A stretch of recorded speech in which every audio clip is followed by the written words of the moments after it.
Hello everyone.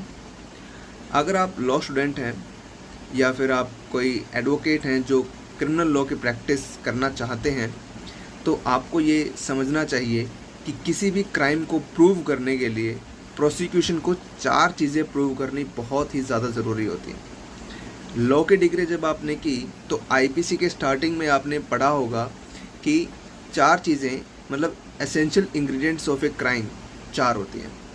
Number 1 सबसे पहले आता है एक्टस रियस, भाई कोई एक्शन होना चाहिए। दूसरा आता है मेंस रिया, आपकी गिल्टी इंटेंशन होनी चाहिए, ठीक है।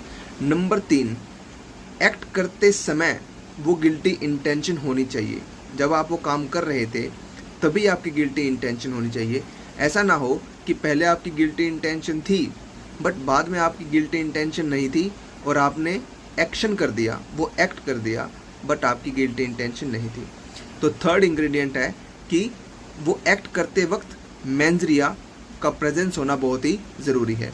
और नंबर 4 ये जो आपने एक्टस रियस प्लस मेंस रिया के साथ जो इसका रिजल्ट निकला वो एक इंजरी थी, हार्म था, उससे किसी को नुकसान हो गया।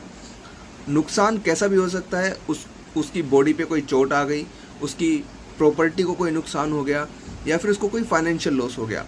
इंजरी कोई भी हो सकती है। ये 4 चीज़ें किसी भी क्राइम को प्रूव करने के लिए आपको प्रूव करनी पड़ेंगी, आपको मतलब प्रोसिक्यूशन को प्रूव करनी पड़ेगी, ठीक है। अब अगर हम इसको और डिटेल में करें तो सबसे पहले तो किसी ऑफेंस को करने के लिए एक ह्यूमन बीइंग चाहिए। दूसरा, ह्यूमन बीइंग कोई एक्ट करेगा। तीसरा, वो एक्ट किसी गिल्टी इंटेंशन से करेगा, ठीक है।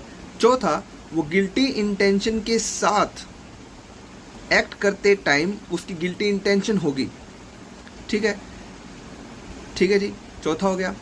पांचवा हो गया कि उस एक्ट का और उस गिल्टी इंटेंशन का मतलब उस एक्ट का और जो उसको नुकसान होगा उसका कोई लिंक है, मतलब जो चोट उसको पहुंचेगी वो उस एक्ट से ही पहुंचेगी, ये लिंक एस्टेब्लिश करना भी ज़रूरी है।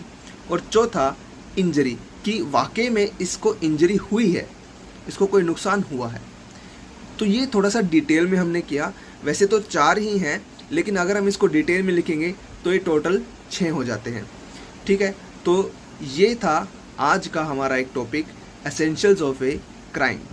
अगर आप प्रोसिक्यूशन का व्यू अगर आप कभी समझना चाहते हैं, अगर आप प्रोसिक्यूशन के नज़रिए से किसी भी केस को देखना चाहते हैं तो आप किसी भी केस में ये 4 चीज़ें ज़रूर ढूंढने की कोशिश करना। अगर आपको मिल जाए तो मुझे कमेंट सेक्शन में ज़रूर बताएं।